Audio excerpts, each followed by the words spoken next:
GM Jim, welcome to this week's episode of the Fantasy Top Deck Building Series. I'm your host, Carpenter of Web3. Alongside me, filling in for HK is the Crab. Crab, how are you? GM Carp, I'm doing pretty well. How about you? Doing well, doing well. It's nice doing these on Friday. We're also alongside us this week is special guest and Chad Giga Brain, all for all things numbers, all things fantasy. Clayton, aka Mooney Mills, how are you? Good, guys. Rocking and rolling. Excited to jump into some arena strategy.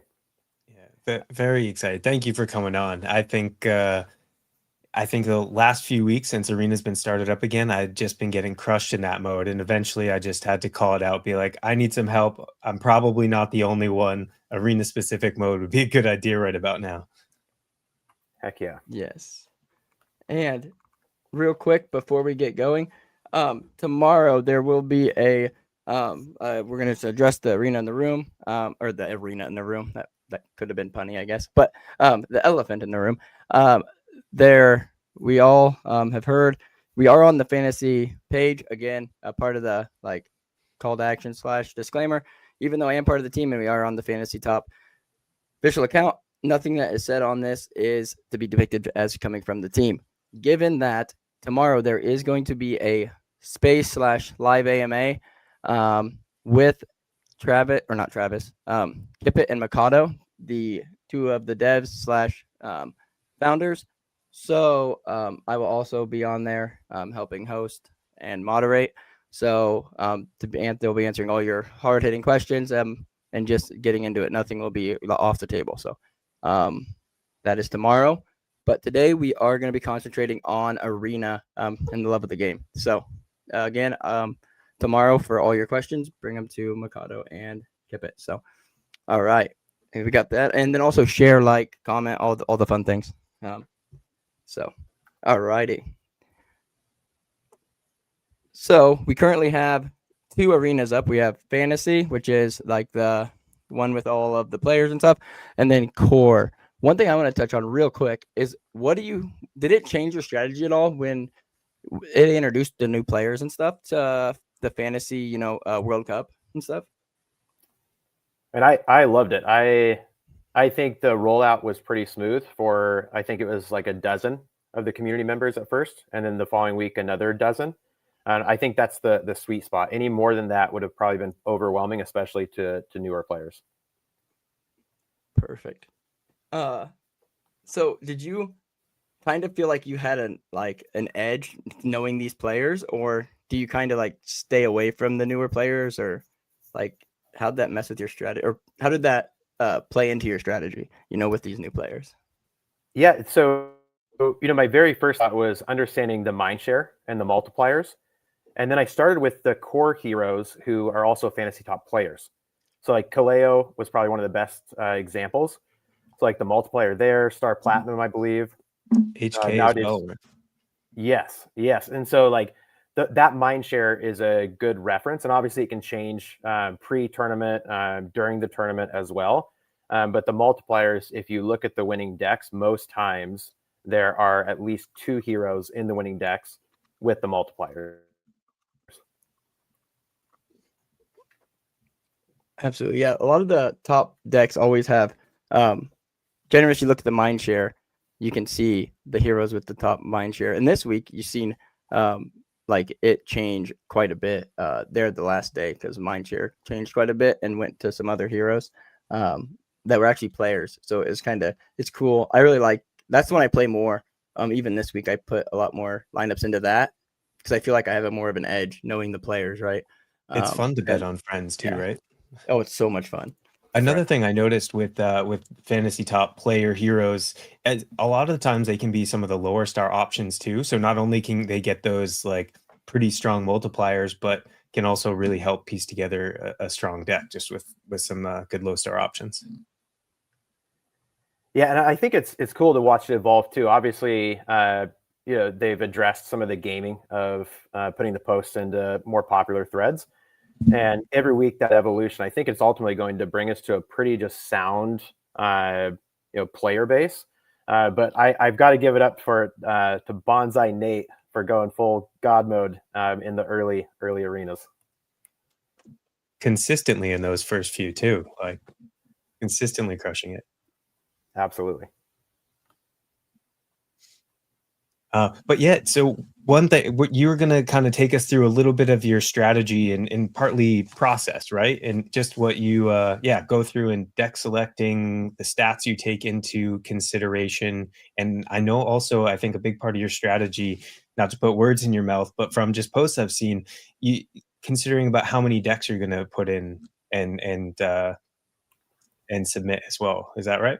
Yes. Yeah, I'm going to jump on in here. So, it's kind of like essentially 4 steps that I go through in preparing to actually jump into an arena. And I just want to just double check to see how many slots are remaining. I have to speed us up to jump in here. First, I'm going to check out the core arena. It's got to be, so almost 3/4 full with this one. Then the fantasy arena with all the community members, about 2/3 full already. So when we start today, I'm probably going to start with drafting decks in the core, just so we can snag a couple spots before that fills up. But the entire first step, which I think is really important for everyone, new and experienced players, is purchasing the tickets and going for the 53 for 250. You want to take every edge you can. So in this example, you're essentially getting your tickets for about $4.70 instead of $5, or about a 6% rake back right off the start by buying these ticket packs of 53. I take that every single time, and if you don't take it, you're essentially burning or lighting some money on fire. So that's the first step. And then as I look into, let's jump back over to the fantasy arena. The details. I want to understand 2 things of how many entries there are. So in the case of both of these arenas that are open, it's just 1 ticket, so $5. There's 300 I've capped. Look to see who is instantly jumping in. For instance, like 81 Tom Vasavi in the past usually end up with the most amount of entries. And then I go down to look at the payout table. And so obviously these are really, really top heavy. And most of the times, a large percentage of the field actually gets close to their entry fee back. So in this case, the top 1/3 of all the players are going to get, at minimum, some fan and a tactic ticket. So that's pretty generous. And then there's 100x payout to first place. So 100 times payout, and 1 in every 3 decks going to make the money. I think that's a sweet spot to really play it as a volume game. So then I think about how many entries I want relative to the total entries. Most times I'm looking to like 2 to 10% of all of the deck slots that I want to get into. And it basically becomes closer to 10% the more confident I am in that arena. So in this one here, for where we can actually draft fellow community members, and you can have the mind share, I feel pretty confident in understanding what's going on in the mind share and who could end up or currently have their bonuses. So in this arena, I'd be looking to essentially take 30 of the slots. Gotcha. Any And questions will that ever, there so far? the one question I was going to say, so will that change week to week? And is that in part based on star level and who you have and who, like which heroes you have available, or is that more league specific? League specific to the payout. So I want to understand the multiple going to first place, and then especially kind of like the podium, the top 3, and then what percentage of decks actually make the payout. Gotcha. Cool. And let me know, guys, if any questions pop up in chat. I Okay. can't see the chat right now. Oh, I'll So- try to pull up as well. Cool. So yeah, this one, again, trying for 30 of the slots. I doubt if I can get them drafted before this one fills up, so I'm going to miss out there. But then jumping back over to the core arena. So from my understanding, core heroes only don't have to worry about the mind share. Somebody correct me if I'm wrong there. You're correct.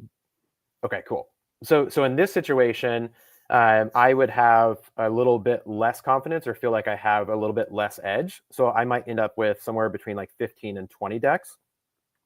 Just to verify here, same payout structure. So 1 in every 3 decks are essentially getting at minimum their money back. It's 100x to first. So I think that is just a really good sweet spot for both the grinding players and new players. So once I jump into an arena, can we go through one in real time so I can start to point out some of the details? Absolutely. Cool. So on the fantasy arena, let's actually jump in here, have some fun with seeing some of the fellow community members. So obviously, when you click register, you have your 5-minute countdown. So as I get ready to enter the first deck, I just want to refresh my memory with who's who. And I can also scroll through and see some of the current bonuses. I like scrolling this list. I'm just a more visual learner. So I want to start with understanding who has the current bonuses, understanding that those can change. So of course, Star Platinum, Whale, Kate XBT, Klim, Cook, Ignis, Eel, Drunken, and then after that, it starts to kind of get below, 1.1. That's kind of my cutoff. So anything above 1.1, I get excited by. Anything below it, to me, it's not quite enough of a bonus to start to want to draft those heroes. So I'm just looking through now to understand who's who, and then we'll jump into draft. So we got Dad at 1.36, Otto 1.5. Carp, you're above the threshold. There we go. There we go. See, Chasta. I was going to say, in terms of knowing the community and stuff as well, one way it helps out, I think there are certainly some heroes or player heroes too, that when it comes time to game time, they'll focus on their fantasy posts then. So maybe 7-day can sometimes trail off in that period, or when it's not game time. But absolutely, and that's where the variance comes in too. Somebody might have completely dropped off, but they might be holding up, a banger ready to go Monday morning. And that's actually my strategy as a hero.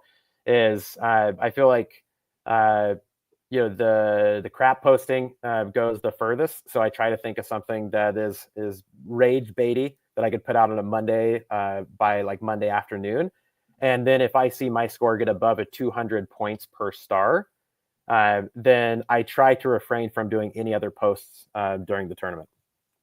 That's smart. I tried to do that last week. I noticed mine started trailing off a little bit more, so I threw out another couple darts on the last day, or maybe it was the second day. But yeah, I don't make the cutoff. Oh, just below. Okay, so I think this is just a really good practice, so everybody can wrap their heads around it. Again, if you're a visual learner going through this list, so something to note here, so there's about 220-ish, 230-ish heroes, and when we go to draft, it's a random sample of 24, so essentially just 10% of the field. So that right there gives me reason to want to essentially aim for at least 10 decks to hopefully see a sample size of most of the heroes. You always see people posting about, they didn't get access to like a Star Platinum or a Greg. If you draft 1 or 2 times, obviously, just statistically speaking, you're not going to see some of those top heroes. And so I think, aiming for like 10 decks is a sweet spot, even if you're a starting out a player, just because of the payout being so top heavy. And the more decks you get in, the more you can offset, I guess, or even out that chance over time and over deck submissions of potentially getting that bad luck. Is that right? That's right. And 1 in every 3 decks, getting their entry fee back is awesome. If you buy the packs of 53 and you win just tickets back, you're making essentially 70 or 30 cents there. So it's plus EV because of the sweet spot they've set up for the 100x the first, and then 1 in every 3 decks actually getting payout. And especially, so if you're able to get in that top 3, top 5, you have that potential to really, really outperform. Big time. Yeah, you're aiming for a podium. And one more thing I want to cover before jumping in and building a deck in real time is let's look back at past arena. Let's go to this fantasy arena from this past week and look at the final scores for essentially the podium finishers. And so just shy of 4,000, and then the 3,800s are essentially what you need to aim for making top 10. And then it's such small point spreads between, third, fourth, as an example here. It looks like 2 points, and the difference of $200 or 20 or 40 extra buy-ins right there. And so, And have you found that point to be relatively consistent so far? And I know there's probably a big difference between this season relative to last season, just given the extra stars added. But and I guess we've only had 2 weeks. But have you noticed some consistency there, or just in general, is that an even level to be expected?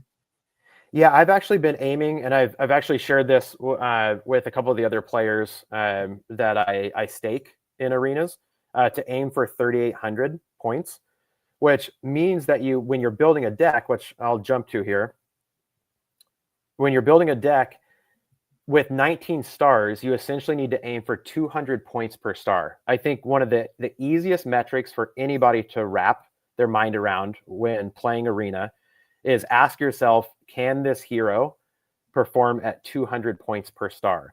And so that's why a lot of the decks that I end up building, unless it's an 8-star hero that has a mindshare bonus, I'm ignoring like 90+% of 8-star heroes because that's already at their ceiling. And so as an example, if you have an 8-star that's going to score 950 points, you're really handicapping yourself from having that upside. So I think a lot of the arena decks are won in kind of 3, 4, 5, and 6 stars that make up kind of the meat of it. And then hopefully drafting a 1-star that obviously goes off, or a 2-star. But very few times I'm looking at an 8-star and I'm excited if they don't have a mindshare bonus. And on the other side, I was actually just going to ask, and I think you might have touched on this just a little bit. Even if you get a 1-star that might have that 200 points per star, does that immediately kind of put you at a disadvantage just if you need that upside to be able to hit 3,800? Yes. So for instance, if there's a 1-star that you expect to hit that 200 points, and then you end up drafting an 8-star, that 1-star has to make up for that 8-star. And so that's why I really want to look at the 3 to 6 stars and lean in there. But let's go ahead and jump into one, and I'll walk you guys through in real time, and hopefully don't time myself out if that's okay. Sounds good. And real quick, the Mole, I forgot you're not able to see the stream screen. The Mole asked thoughts on if current multipliers will be repeatable next week. Current multipliers, there's a lot of people talking on the timeline, so I expect that to change a lot. So I'd want to kind of go back to who's kind of the OGs in the space that have been very consistent with the multipliers. So in my mind, like Kaleo, since he literally won one of the arenas this past week, he knows the game very well. If he drafts himself, that's even crazier. So Kaleo, Star Platinum, those guys, I'd be pretty excited to lean into their multipliers. Whereas right now, as community members who have maybe shared a couple of posts in the last couple of days, and it's kind of inflated right now. So a couple of them I saw is like 1.35, 1.5. Absolutely expect that to change, and it could change drastically. So I don't want to put too much stock into that. Fair enough. Absolutely. Cool. And that gives me real quick, just like we talked about earlier, I wanted to touch on, since now we have at least 500 people that have came in. Again, tomorrow there will be a space with Kippet and Mikado to answer questions and all that fun stuff. So I don't want people to think that we're just ignoring the elephant in the room, but we are here to talk about arena. And tomorrow there will be the founders, Kippet and Mikado, will be on to address everything. So thank you, and like, comment, share, all the fun things. Shoot your questions about arena and why we have Clayton here. Awesome. Let's jump into it, guys. Here we go. So real time, we'll see how we do. Get a Kaleo. Oh, all right. So very first thing, I actually take a quick glance of all heroes, and then I want to start flipping all of them to details. So we're going to go through.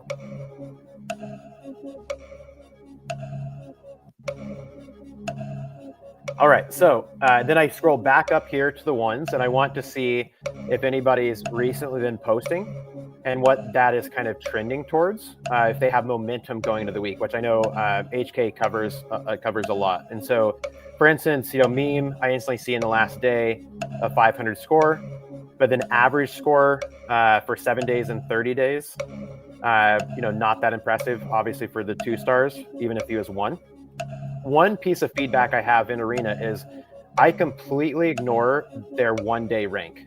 So to me, this metric I don't pay attention to at all. I want to see the 1-day score and then the average score over 7 and 30 days. So as we go through, I'm skimming kind of those 3 points for each of them, moving down. So this catches my eye. So we've got Ultra as a 3-star and 30-day score. That's decent. 7 days right at 300. Jump over here. Damien last day, a little over 500. RCIV, a little over 500 in the past day at 4 stars. We know that they can end up with a multiplier. Dank, same thing. Then I get to the 5 stars here. So at first glance, they could be pretty similar. And in the 1 day, at least they're all posting. That's good. It shows consistency. Taking a look over here, we've got Andy, last day, 625. But we've got Nev here in the last 7 days, almost 700. So we start to get a little bit more points per score, or points per star. Then I'm taking a look down here, and we've got Min in last day as a 7-star, 730. Nothing too impressive with the 7 or 30-day score or 30-day scores for any of the 7-stars. And then the 8 stars, we've got Ansem, we've got Whale with the current multiplier, and then Uni. And so I have to believe that Whale, the likelihood of posting about Fantasy Top could continue. But then we've got to ask ourselves, is Ansem or Whale worth drafting? Because I just mentioned, 8 stars, you can get into a lot of trouble with them. So now we've seen everything. I'm not too excited by most of the picks, but we've got to build, and the countdown is on. So as I mentioned earlier, we've got Bonsai. Hopefully Bonsai plans to post this coming week at a 1-star, has the absolute most upside to go after. We're going to draft my man Bonsai right off the bat. Gleb is kind of a trap. Most weeks can be consistent, but again, aiming for 200 points per star. I like Ultra for the 3. And then we have to expect out of Dank, RCIV, and Not So Fast. Not So Fast can go off, but I want to be data-driven, so I'm not too excited for 4 stars with these.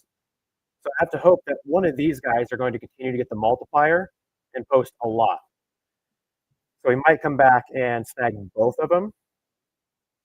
As I look through everybody from 5s and 6s, not too excited really by anybody there for this draft. Look back, I like Min, and then I've got to decide Ansem, Whale. So then I start playing around with what could I do with this lineup. While the countdown's still on, I'm not rushing through. I'm trying to think, can this hit 3,800? I think Bonsai could absolutely send it. I like Ultra at 3. Again, 3s through 6s have to make up kind of the meat of the points per star. And I'm going to lock this first one in.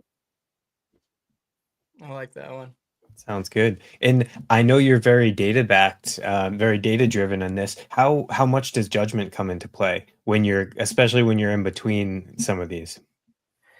Yeah, so I actually try to make the majority of decisions by literally looking at the details on the card. I use Fantasy Top HUDs to do a little bit of a deeper dive to understand their true expected score, which is over a larger sample size than 30 days.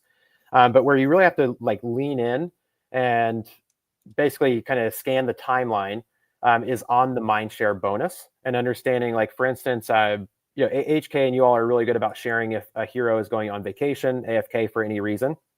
So we've got to understand, that first and foremost. And then in different group chats and on Discord, anybody else sharing, like, they're working on an article, working on a banger, you do have to make a decision to lean into that, and kind of go against the grain of what sometimes the data would tell you. Especially in just kind of adding to that, if there's an event coming up, like a couple particular TGEs that end up having just a point of phase where they're going to be on the timeline. Yeah, a perfect example is Intern leading up to everything Monad. If you think from just clearly a points per star perspective, I think he was hovering like 3 to 4 stars, and then 1 or 2 posts, crazy run up to Monad and TGE. That right there was like clearly a mispriced hero. And the event for this week is on, I believe it's Monday, that Coinbase hosts the ICO raise for Monad. Is that right? So like right off the bat, that I'm thinking about that event and at a 4-star. And Sherlock Holds are both people that I'm looking at big in them because of that. That's a good point. Yeah. So what I would do here if I heard like rumblings of it, not Monad, Intern. So we got Intern at 6 stars. And RWLK at 8. So that right there tells me, he's definitely possible for posting something fantasy related and jumping into the Mindshare.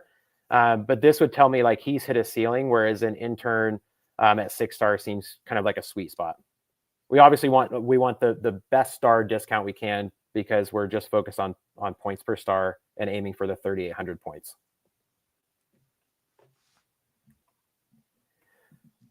All right. So can we run it back a couple of times here? Absolutely. Definitely. As many times as you want. I like seeing it.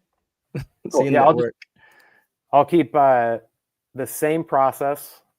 So again, as this comes up, I'm doing a quick sweep to understand and try to familiarize myself with everybody. All right, we've got our boy Klim, current crazy multiplier. Will he carry that into next week? That's the question. A few other heroes as players. A lot of community members. All right, so then flipping them around. And if you, like, for instance, right now, looking at this pool of 24 heroes, since I'm not super excited by any kind of 1 and 2 stars, a good backup plan is trying just to build a solid foundation of aiming for closer to 3,000 points, 3,200 points to try to make it in the money and quote break even. Again, if you're buying the packs of 53 tickets for 250, you're making a little bit there. We start looking through. If Turk or Pirate are in the chat and they can let us know if they plan on posting, that'd be greatly appreciated. But right now, 1 star is not looking good. On the 2s, Evan Van Ness has done me dirty too many times, so vendetta against him, avoiding drafting. On the other averages, like about 200, 200. So we've got to ask ourselves, can either of these guys go off? It hasn't been shown before. So moving on to 3 stars, base has some decent upside. So if you think about, if average score of 30 days is 420, that's closer to 140 points per star. So if we're building just like a deck to try to get in the money, base is a good pick. We know Zynga has a higher ceiling when something goes off. In the last day, 500, that's awesome. Score closer to 400 here. That seems pretty solid. Pre-Rich is probably the weakest of these 3. Jumping over here, so we've got Stowe, which seems to have higher scores over the weekends and then starts to trail off, but at least above 400. Fapital at 4 seems pretty good, especially when we look at the 7-day of 460, last 24 hours, 600. Loopify has a multiplier right now. That's something to take into account. Good. Vitamo. Luca not posting over the weekend. Crypto Leon. Again, kind of for building a solid base. If we were building around Zenica, Base Dom, and Crypto Leon to try to make it in the money, that'd be fine. Patty, last day looking really good. Vo, we really wish Vo was like 4 or 5 star. That'd be a shoe in, like an automatic draft. Has 6, kind of on the cusp. Then we've got 7s. Not too excited. I mean, Jakey out of these, a 7 star, I think has like the best ceiling. Obviously, Klim, we've got to ask ourselves, is he going to get a multiplier? Because if he doesn't, then he's way overpriced. If he can end up with a multiplier of even like 1.2, we should be pretty happy with that. So now we've got to ask ourselves. Go ahead. Oh, sorry. I was just going to weigh in. I don't think it's impossible, but I don't know if that's something that we can 100% count on. You know, I feel like that could be hit or miss, just with the range of topics he talks about. Yes. So if we wanted to kind of build for what I'd call kind of in the money, where would we end up? Like Zenica, if we take base, we'd have to go with the 1. Whereas I'd almost rather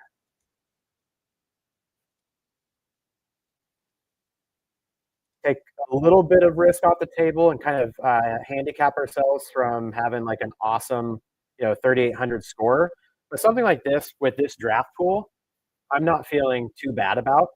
I think this makes it into the money a decent amount of time. Where I think kind of the best price here is definitely Fapital at 4. If we wanted to remove Zenica, I'm going to run out of time, so I'm probably going to lock this in.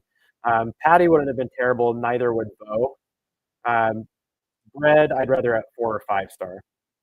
So this deck right here, I kind of just accept that doesn't have a chance to podium, but a very good chance of quote unquote breaking even. Nice. So it definitely sounds like your benchmark, based on the hand that you're given, you kind of adjust that benchmark in the for scores and new target. Yes. Yeah, nothing wrong with that. Obviously, again, name of the game, save on buying the bundles, jump in and try to aim for that 3,800, or just think like literally every star you pick in a hero, can they perform at 200? And if you've played for even a couple of weeks, you start to notice some of the ceilings. But that's why I think one of the most important stats in looking at the details of the flip side of the card is their 30-day average. If there's a consistency there, that's great. In their 24-hour score, I think that's a good signal to show momentum going into the next week. But we also know some heroes, just blast out a bunch of bangers on the weekends and then go silent for the first half of the week. Yeah, definitely. Cool. How about one more and then switch it over to you guys? Sounds good. Cool. So here we go.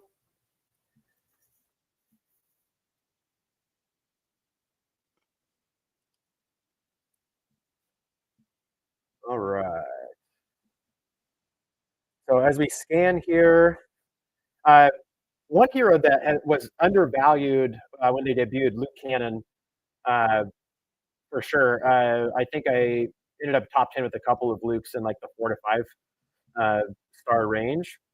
So you've really got to kind of wrap your head around kind of who's who. If you're not familiar with the hero, nothing wrong with actually going to their X page and looking up some of their recent posts, pinned posts, just really learn more about them. Happy, as an example, was awesome this past week as a hero as well. All right, so flipping them all around, starting from the top. So we've got Trey going off this weekend. Saved him many times before from vote outs, but we know his ceiling isn't as high. Nils, I'm not sure if anything with Optimizer is in the works, but that'd be something that we could lean into if we knew he was introducing or announcing a new update. ZP, I don't know if he's posted. I'm actually going to click here and just see when the last time. On my other screen, I'm looking at his X right now. And yeah, has not posted since October 24th. So we can assume that we'll continue to fully blank there. Okay, and then we know Kippen and Mikado are streaming tomorrow. That's something to take into account for Mikado. Supreme Leader is really good with some memes.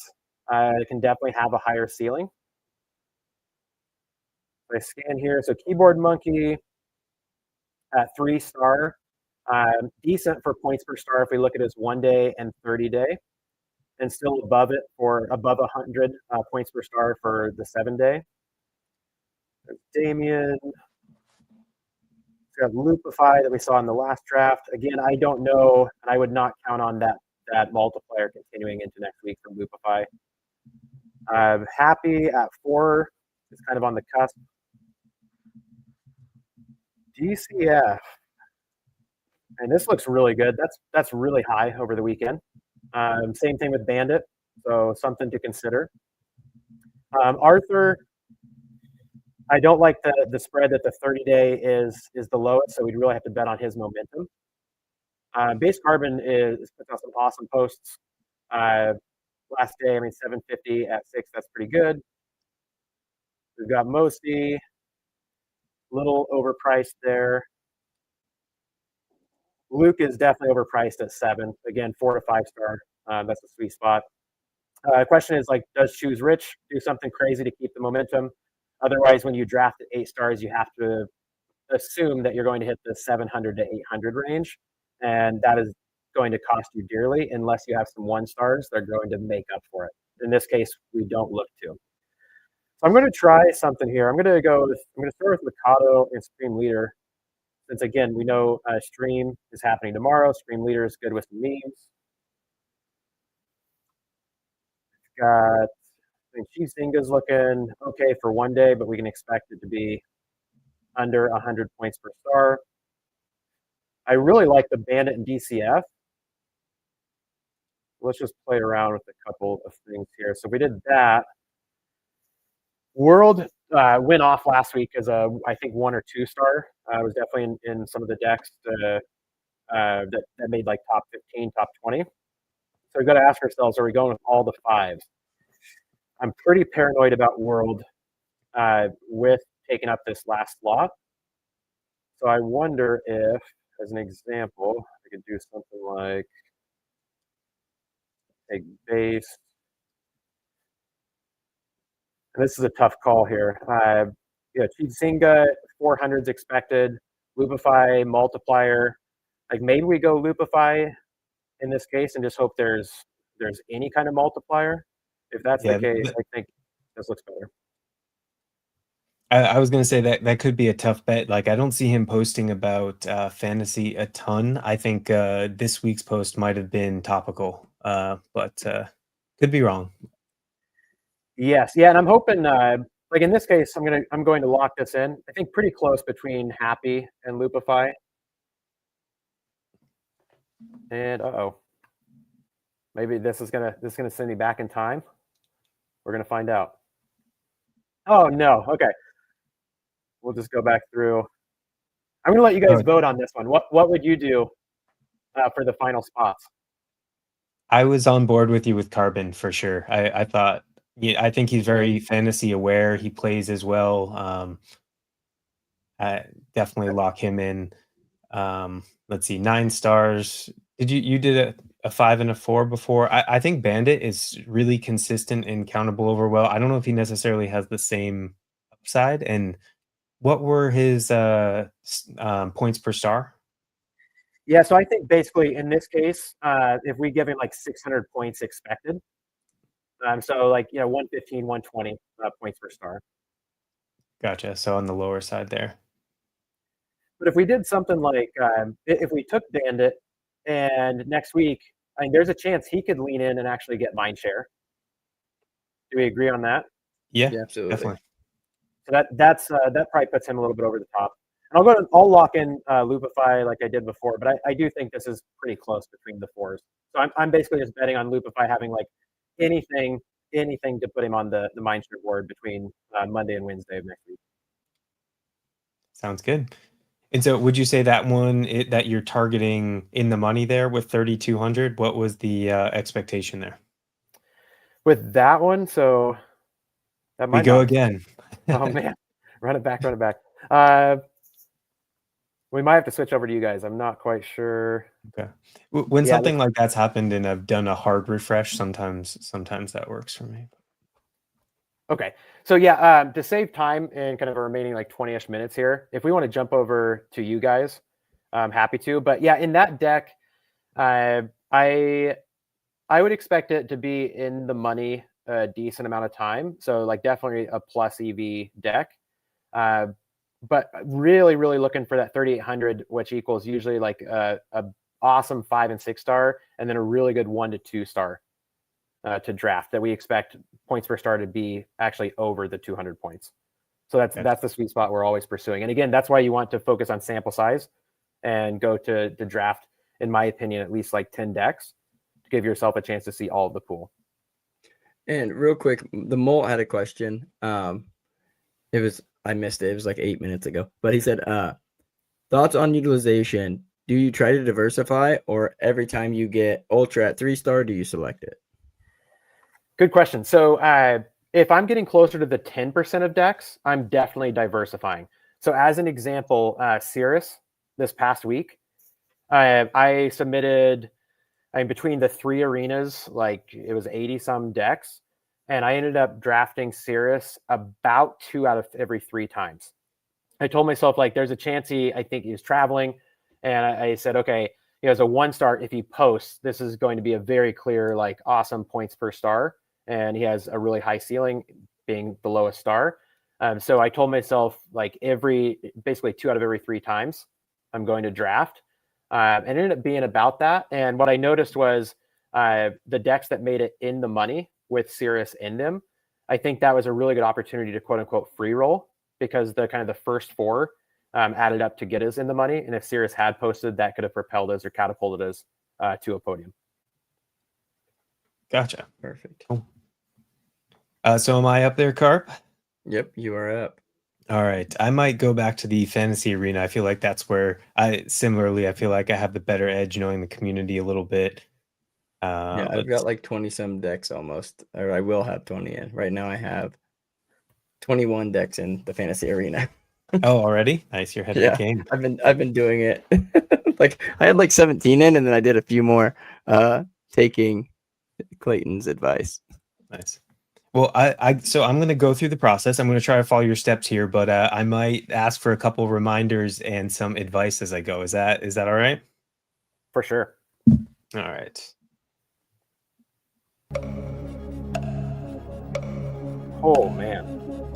All right. Yeah, those 1-stars. What do you think? I wanted to ask you what you think about Alon and DB this week, Clayton. I snag him every time.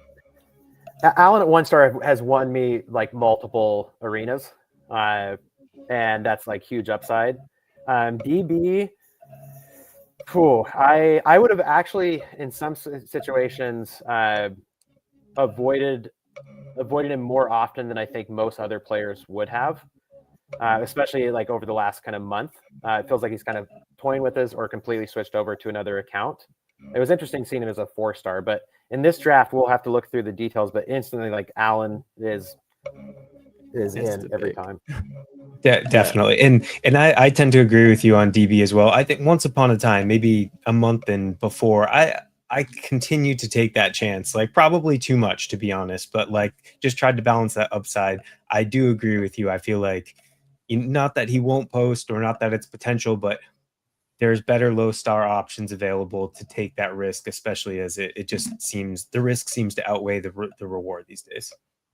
In this situation with the crazy multiple to first, it kind of goes back to Molt's question. So if you were going to play, like, let's say 10 decks, Crab, if in the sample size, like some exposure to DB, this might be the only time you see him. So if it ends up working out, it's not terrible. But if I played like 30 or 40 decks and saw DB, 6 or 8 times, it's probably like somewhere around half for him. Yeah, gotcha. That makes sense. And especially, again, it comes back to like the hand you're dealt as well, right? Maybe you really don't have a ton of other great options, especially in that star range. And it's like, okay, I guess I'm willing to take that risk because the upside is still there if by chance he does. Spot on. So yeah, let's see it. Alon plugged in right away. I'm going to run through some of these star levels here. Is there anyone else that like pops out to you right away looking at some of these numbers? So K and V is that 5? Yep, 5. That's decent for like a consistent deck. Who's the middle 6-star to the left of Nev? Ignis.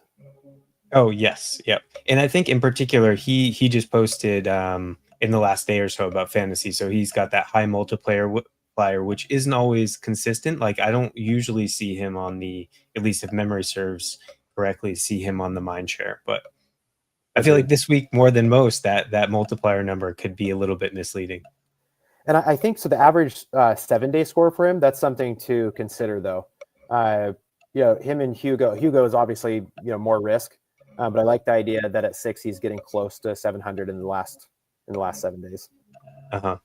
Another one that I kind of see in here, Grit Cult. I know he definitely has upside in general. His 30-day average is actually lower than I would have expected on that front, though. So would you? Yeah. Oh, go ahead. The Grit Cult, that it shows like good momentum. So he's like in the past day posting, average 7 day. So like things are going in the right direction. So that is something to potentially lean into. Okay. Yeah, I definitely like that option there. And so like just hypothetically kind of thinking where we're at this stage, not locked in, but we would have 8 stars left with 2. So an average of 4 left. I guess Ignis isn't out of the question, but we would need another low star to go along with him if we did that. So Jason Choi, are those stats seem crazy to me. That's that's decent. I wouldn't have expected that, to be honest. Yeah, so if we did that and we left us with 6, let's see. I don't know if Nev's got any bangers lined up. That'd be good to know, but the likelihood of him actually having Mindshare during the tournament is there. So we've got to ask ourselves, Nev or Ignis. I think that there's a higher likelihood that Nev will have a multiplier in tournament than Ignis. But I mean, that's a bet. And then obviously the data is not here in front of us for that. So that's more of a judgment call. But what would you do in this circumstance? I would take Ignis because I think the consistency is there. And I would accept that basically this deck, I'd lock in. The time got away from me there, yeah. Close call. Yeah, I think that deck right there, what's cool is it has a chance to make it in the money with an Allen post. The likelihood of like a top 15, top 10 is absolutely there. And that's why the sweet spot as you open more and more or draft more and more decks and you instantly see those 1 and 2 stars that we all know have the crazy upside. That's when it gets really exciting. So like this deck with an Allen post absolutely could see a top 15. All right. I'm happy with that. Should I do another, or Carp, do you want to give one a try? Here, I'll throw mine up real quick. Sounds good. And then you can do another one again, because I've just been sitting here adding them like crazy. Well, and if we have a handful of minutes left, I definitely want to ask about some stats after this as well, and overall approach and conclusion. Cool. We got that star free. What do you think of free? Free is pretty good as 1 star, yeah. I mean, at the bottom, nowhere to go but up from here. So I do like that. I would probably look at when the last time they posted and what that actually looks like. Let me see real quick. I know you can't see this because I only share 1 tab, but it shows their last post was well over a week ago, about 8 days ago.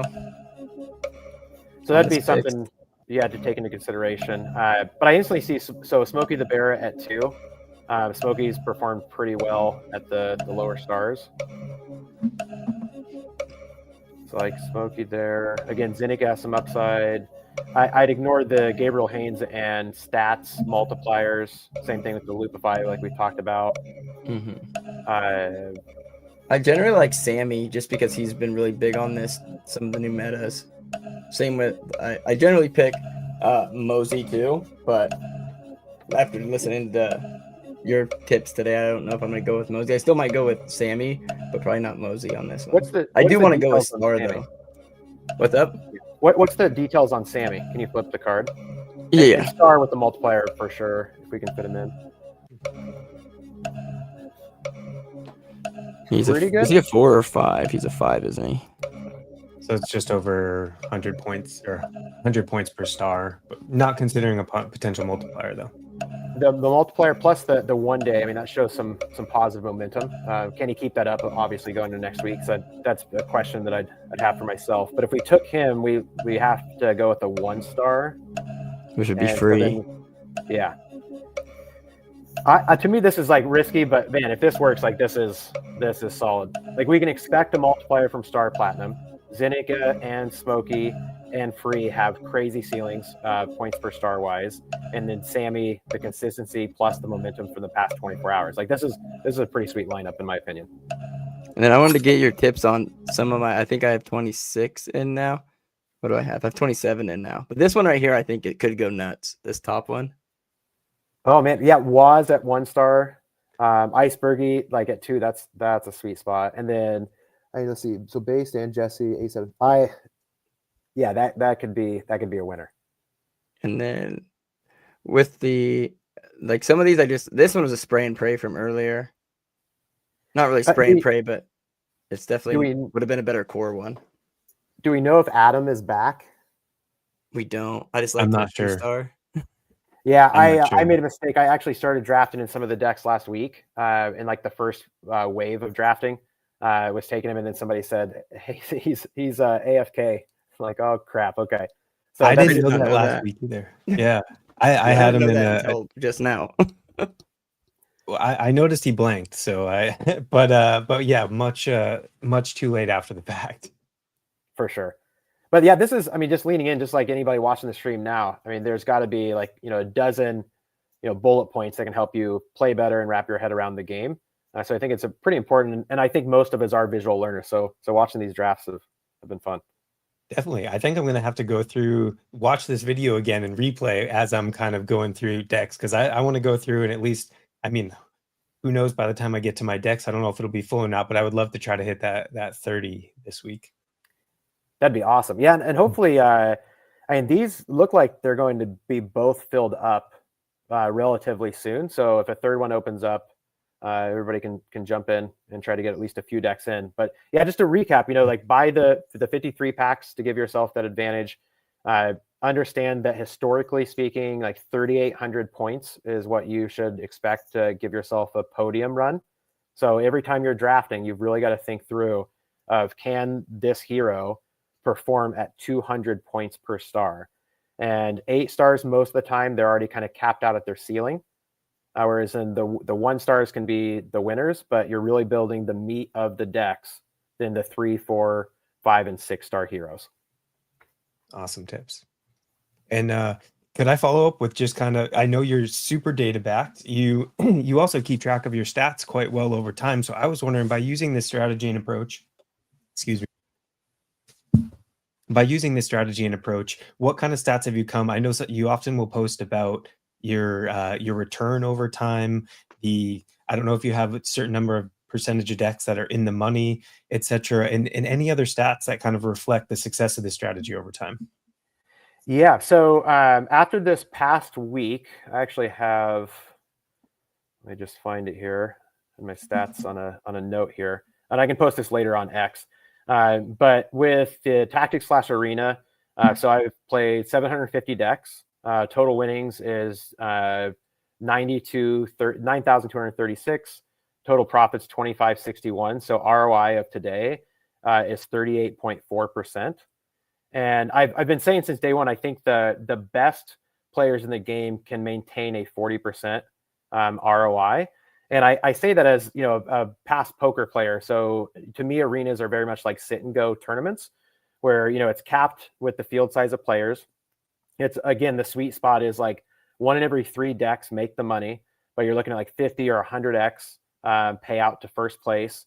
If you make the top 3, you're looking really, really good. And so it's volume based. I think that's, again, really important, especially since you get a random pool of the 24 heroes. There's 230 some heroes. And so over a large sample size of 500, 1,000, 1,500 decks, I think the best players can maintain 40%. If you're starting out, just really look at the details and then lean in. And if you could submit the 10 decks per, give yourself just a month of playing the arenas and then look back at the results. I don't want to be like too results oriented off of just like one random week. Yeah. And I noticed from a chart that you posted about maybe within the last 1 to 2 weeks that there was one point where there's a pretty big jump in the ROI. Was that based on the kind of the Arena 2.0? And if so, is there a better plus EV to this one than in the past? So I know the team's experimenting with like different sizes, different payouts. Like we know, going forward, if it gets 90% filled, it'll fire. So the assumption there is keeping it to the 333 decks, and then making it to where the top 111 get payout. I think that is going to be the sweet spot. I feel like it's plus EV for me because I'm obsessive and competitive. I think if somebody's starting out, the biggest thing that you can do to give yourself an advantage truly is like buy the 53 pack of tickets. Start right there by giving yourself the 6% rake back essentially. And then scour all the other community members' posts about like heroes being AFK. Crab, I know you've shared on some strategies there. I know Dank has picked up the reins from HK.